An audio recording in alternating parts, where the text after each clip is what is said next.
We're not angry enough. We're not angry enough. We're underreacting. We're underreacting. White people, y'all not angry enough. They done took two of y'all people.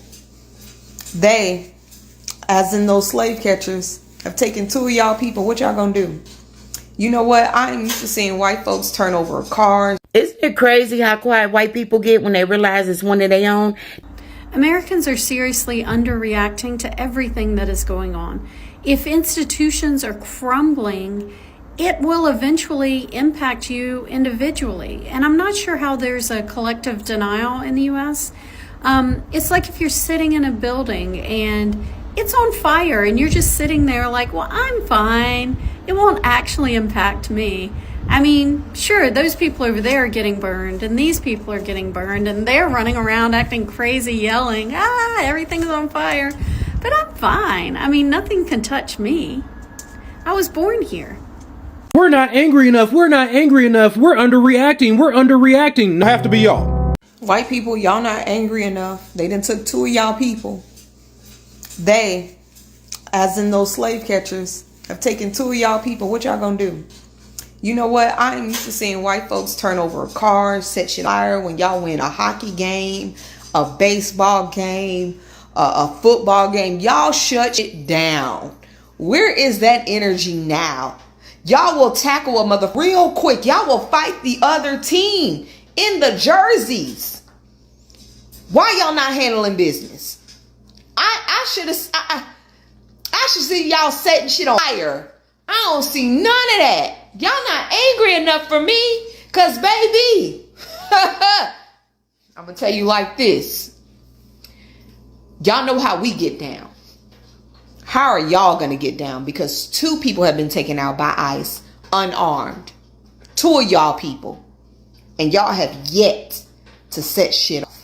Come there, let's meet there. And all of you need to be arming yourselves in one way or another, whether that's physically or mentally. You need to be ready. There is no talking to evil. There's no having conversations and figuring out things with evil people. And I know you guys don't want to think about fellow people as evil.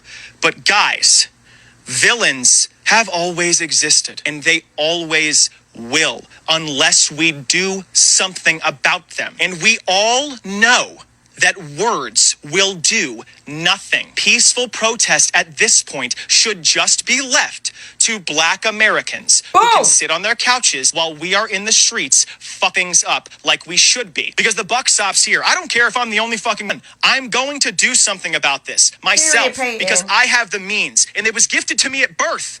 Because that's how this administration works. That's how this country works. I will be looked at with more compassion. I will be on the front lines while they're trying to talk this through with me because they think that we have some sort of kinship because we're white. Peyton gets it. Shouts out to Peyton. His name is Peyton Vanest. Vanest.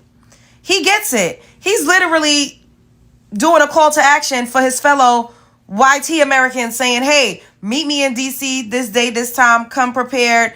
Black Americans, the only one that needs to be peacefully protesting at home from their couch because he knows that his skin color is a form of protection. So for everybody else to be telling us to get out there and fight against ICE for whatever reason, illegal immigration, knowing damn well that they would love for us to be out there to use us for target practice is diabolical, especially when we have been at the forefront, our ancestors, our lineage, and us, because we've been protesting too, present, like in modern times, we've been at the forefront of every situation when it comes to injustice, especially as it pertains to law enforcement. So when, like, they do need to show up. I've been saying this from the beginning. Like, we don't need to, they need to show up. They need to get as mad as they did on January 6th. Period. Because I don't think that any of us needs to be risking our lives to go out there at this time. Now, if ever comes a point when we need to, then we will put boots to the ground. We know how. We've been doing it for centuries. But to see other Black people, other Black Americans in particular, calling us lazy, denigrating us, talking down on us because we as a collective are saying, hey, we're not going to go out there. This is not our fight. It's utterly diabolical. Spread love is the Brooklyn way. Shouts out, once again, shouts out to Peyton Vanis. Because he know what's going on. He gets it. Peaceful protest at this point should just be left to Black Americans who can sit on their couches while we are in the streets things up like we should be. The reason that the protests that are going on right now are not working and will not work is because they're not disrupting the system. They're designed to inconvenience the system. I want to be very clear that I'm not advocating for violence in this video, particularly on apps that are very picky about taking down the wrong kinds of videos from the wrong kinds of creators. Something that I think our white-bodied friends on the left are not understanding about peaceful protests is that the civil rights movement protests were never peaceful. I mean that they were intended to do things that were going to disrupt the system in more than just an inconvenient way. Oh, we don't have the right to be in your schools? Well, we're going to go into your schools and we're going to face the army down because we're trying to press the issue. We don't have the right to sit in the front of your train.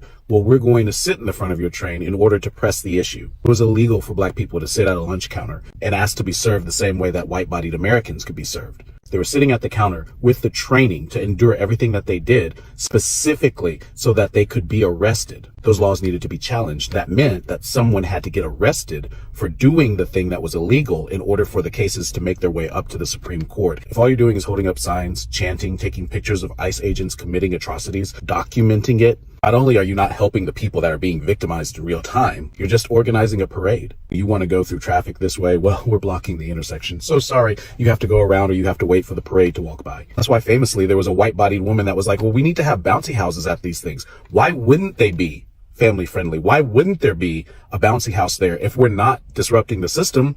We're just out gathering together, holding hands, singing Kumbaya. That's why what they're doing is not working, and it's not going to work until someone gets invested in doing something that is really good trouble.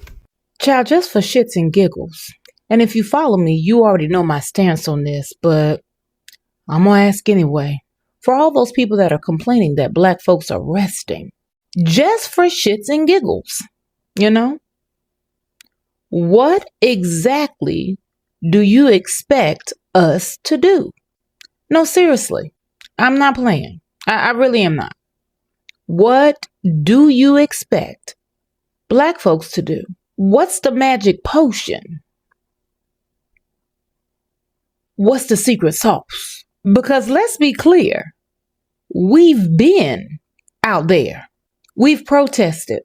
We've organized. We've called senators. We've called state representatives. We've voted over and over and over again. Often, while the rules changed to stop us. And in each one of those scenarios, we were always threatened and enforced with violence. But we still voted. We still protested. We still showed up in record numbers. Where were y'all? But I digress. What do you expect Black folks to do out there? We've done all the things. And guess what? We've been experiencing what's happening now. Notice I said been. We still are. It never stopped. We've been experiencing this since the foundations of this country. It never stopped. So we changed the strategy this time. We trying something new. Setting our asses down. It's y'all turn. Yeah. Because every time things get bad, everybody turns around and looks for the reinforcement. Where the Black folks at? What we gonna do? As if we haven't given generations of our bodies, our voices, our safety. Shit, y'all just downright ungrateful. Yeah, you are. Want us to keep giving.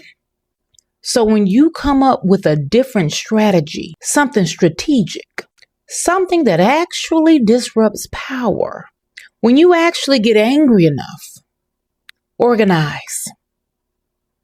Because we know you know how. When all of that happens, let us know. Because we still ain't seen it. But until then, I'm going to keep choosing joy as resistance, rest as resistance, and most importantly, I'm going to keep building in my community. That's not quitting, baby. That's choosing life. And baby, y'all just going to have to get used to it. All right, good people. Drink your water. Stay rooted, real, and knowledgeable. And mind your Black business. Happy Black History 365. And I'll see you next time. Hi, family. I'm a little under the weather today, but I had a couple of messages for you that I'm going to keep repeating periodically until we get it. I'm not going to like what I'm going to say, but I wouldn't be Auntie Dar if I didn't say it. In September 2025, Nepal overthrew their government. That was just a few months ago. They burnt down Parliament and ran the Prime Minister and his administration out of Dodge. You literally can see them running from the building. It was the Gen Zers, the young people, who did that. They have been protesting economic inequality, deep unemployment, and massive corruption in their government.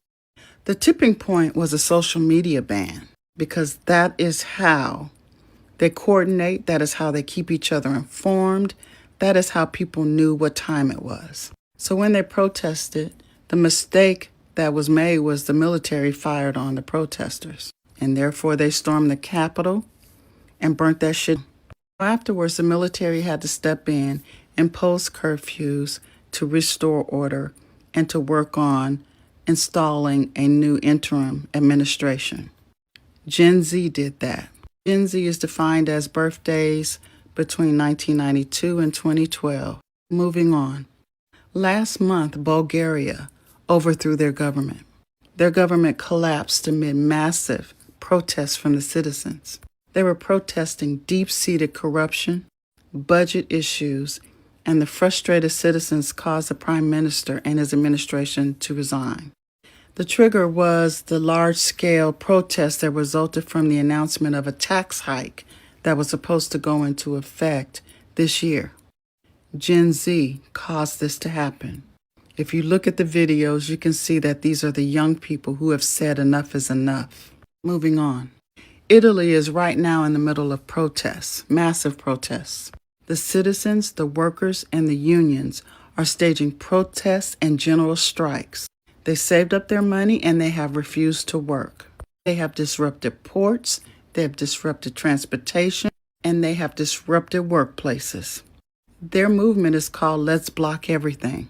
And they are protesting their country's sale of arms to Israel that have been used in Palestine. They do not like their role in a genocide. As of yesterday, they've been actively protesting the U.S. embassies as well for our role in what's happened in Latin America. Not just Venezuela in the last few days, but also dating back to 1989 when we invaded Panama to take out Manuel Noriega. I guess as frustrated American citizens, we've outsourced the protests. Italy got to do it for us. We keep saying we're underreacting, and they keep steamrolling. They will not stop. I know why. First, it's very powerful to have both chambers of Congress, both the Senate, the House. It's also powerful to have the SCOTUS be complicit, and a lazy, scared, comfortable populace who will complain loudly and bitterly, but will do nothing because they are more concerned with holding on to the little that they have, the scraps, than to fight for the people that they argue with every day and twice on Sunday on social media. The level of apathy that Americans have towards each other should be studied, because none of it seems to matter until it's at your front doorstep. When it affects you and yours, then it matters. A lot of us voted for all of us, and a whole lot voted for themselves. But at the end of the day, none of that matters. A lot of us have lost the plot. The economic numbers were better under Biden, but people weren't feeling it. The Gen Zers are feeling it the worst. They're graduating college with massive debt and no jobs to apply those degrees to. They have jobs that are not paying them enough to even afford an apartment, much less to save for a home. And now a lot of those jobs don't come with benefits because they construct them so as to not even be full-time. Medical insurance has been tied to employment. That was never going to work out well, and if truth be told, it was in response to racism. But now we got 22 million Americans who have double and triple the premiums that they had just based on last year's pricing. And nobody's talking about that because we're talking about invasions and annexations and interventions. We're not talking about what's happening here at home. All of our guardrails are down, and we are watching in amazement as the U.S. government just steamrolls its own citizens and citizens of other countries. And the only way that that could happen is with a Republican Congress and Senate that has been neutered into silence. They are literally castrated. 53 of them are planning to resign before we even get to the midterms. 53. That's 53 people that gave up on us. Maybe it's for the best. SCOTUS has lifetime appointments. They have given Trump immunity for anything that he does while sitting in that office. They have told us that money in politics is freedom of speech. And we cannot compete against PACs and super PACs, pouring money in and causing ownership of politicians that we send to Washington. They sell us out every time. And as this administration moves forward and steamrolls over every guardrail, over the Constitution, so fast that the lower courts can't keep up, you can't file a lawsuit and get it heard fast enough. SCOTUS comes in over the top and says, no nationwide injunctions. Even if something is illegal over in California, that doesn't mean it's illegal in Texas. Only the people in California who was a party to the lawsuit get to benefit from our ruling. You people over in Texas need to file your own lawsuit, and you're on your own. And that goes for every single one of you. Doesn't matter whether it was illegal or not. It only matters how fast you get to court and if you have standing. So the United States government continues on, and the American people continue to sit on their ass. You say you don't like autocracy. You don't want to live under a dictatorship. Well, you sure have outsourced it. You know it's bad when other people are out there protesting in the dead wintertime. Our own government is doing, and we sitting in the house chilling. All the comments, MAGA focused. I'll never forgive MAGA for doing this to us. Why is he allowed to do this? It hasn't hit you hard enough, that's why. We're so focused on keeping every little morsel that we have, fighting over the crumbs, flinging memes around at each other, feeling informed by a tweet, won't do research, scared. If everything flipped today, it'd still take us about 5 years to dig out of where we are now. And he hasn't been in office a full year yet. I just want to know what the tipping point is. Gen Z, we need you. You're going to have to save us. You're the only adults in the room. Donald Trump's not the problem. MAGA's not the problem. ICE isn't even the problem. They're all symptoms. I mean, ICE is a imminent problem. They're an invading force in multiple cities and states, and they are literally a weaponized version of the Klan that is state-sponsored and has endless amount of money for some reason. But even if all three of those went away today, we would still have the problem. And the problem is this. White people who look like you and me, we've allowed white supremacy to flourish in this country for generations and generations and generations, so long that people don't even recognize it, myself included sometimes, right? I had a moment just last weekend or just earlier this week in New Orleans where I was speaking with a guy on a trolley who grew up there. And he's like, well, you're from the South, right? I grew up in North Carolina. That is the South. You might want to fight me on that. It's not the deep South. He said, you know why everyone's so polite here? And I was like, I don't. And he was like, well, we had to be. He was like, everyone had to be polite to each other, especially black people to white people, because if we didn't address them properly, we would get killed. I make U.S. history content, and I didn't even think about that. I grew up in the South, and I didn't even think about that. That's how normalized everyday white supremacy is in our country.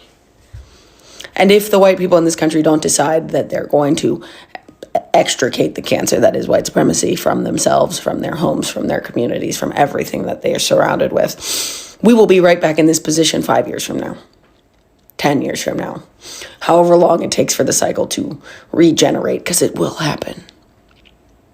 Trump's not the problem. MAGA's not the problem. ICE isn't the problem. It's white supremacy. It's been white supremacy. It will be white supremacy. It's always been that. And if we don't work towards it to fix it now, then when?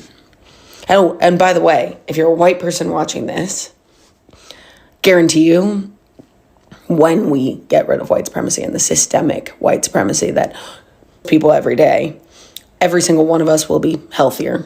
We'll all be wealthier. We'll have better access to food. We could even have walkable cities. We could have walkable cities, but that's white supremacy in action, right? The way we've designed our cities is white supremacy in action. So just think about where you want this country to be in 5 or 10 years. Think about how loud you want to be. You will lose people. That's okay. We'll have each other. Let's go for it. Guys, welcome back to my YouTube channel in wherever part of the world you're watching me from. I hope that you have subscribed to this beautiful channel. I believe you've also watched the whole video compilation that has been prepared for you, my beautiful viewers. Let me not waste much of your time and just get right into it. Why white America thinks like, oh my God, where to begin? You know how Black Americans are trying to remind white Americans that things apply the same energy on. Like, it's just crazy. You know why? Because whatever Black Americans are saying, it's true. That's exactly true. And at least now we have a white person. There's a man in the video compilation who came out saying that the Black Americans should sit down, relax, and just let them do their part, because he knows how much Black Americans have gone through, how much suffering. Okay, so in the winter streets of Minneapolis, a story has unfolded that forced many Americans to look in the mirror. Okay, a healthcare worker, a neighbor, a citizen, ended up dead in a confrontation with the federal agents during an immigration enforcement operation. His name was Alex Pretti, right? Media reels have flashed, videos have circulated, and voices clashed over what happened. Some saw a tragedy in the loss of a life, some saw a conclusion, some saw injustice, but what so many others recognized was something deeper, a pattern that generations of Black Americans have all known too well. Okay, for decades, communities of color have watched as names were spoken, wounds were opened, and too often silence followed. Families awaited for accountability, neighbors counted scars, visible and invisible, and still America asked, why now? When this pain had echoed in the streets long before this one took place. Let's take a moment and pause and think about what I've said. Have you? Alex Pretty's death sparked a lot of outrage and a lot of protest, national investigation. People who had not felt threatened before suddenly saw, like what many already knew, that the power to use force without transparency can touch a life, any life in particular, black, brown, green, any life in particular. But for Black America, this was now what they knew.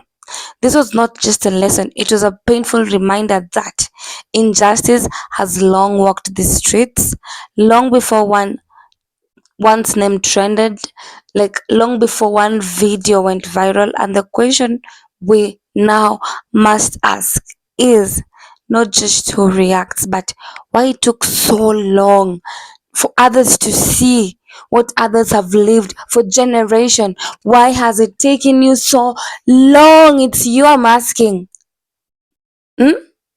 Tell me. It has taken several generations for this to happen, for this to be noticed, right? Why has it been like that? Why? Can you share with us? If tragedy teaches us anything, let this be. A nation that sees the value of everyday life, all lives must work to ensure justice is real, consistent, and unyielding. For only then can we say we've truly learned what it means to protect the dignity of every person. Black Americans have been through a lot through generations. Name it. Black Lives Matter protests, super many protests to protect and protest for the rights and equalization of the minority communities, especially them. And for the longest time, other communities, palm colored mostly, were wondering like, why are they like this?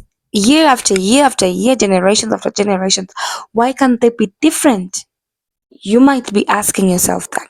But now that the same incident is happening to the majority of the community, they now feel what Black Americans have been feeling, and now they understand and even tell them, take a stand, take a stand, take a stand, and do not let this bother you. We are going to protest. But let me tell you, white Americans, you are not protesting hard enough. You're not bringing that force out there for these ICE agents, for the federal agents to feel scared, to feel moved. You're not doing that in a large number. You are still divided. And they're going to continue this habit that they have been doing if you don't stand strong together. Anyway, thank you guys for watching. I love you. Take care of yourself. Take care of yourself this winter. Keep warm. Bye bye.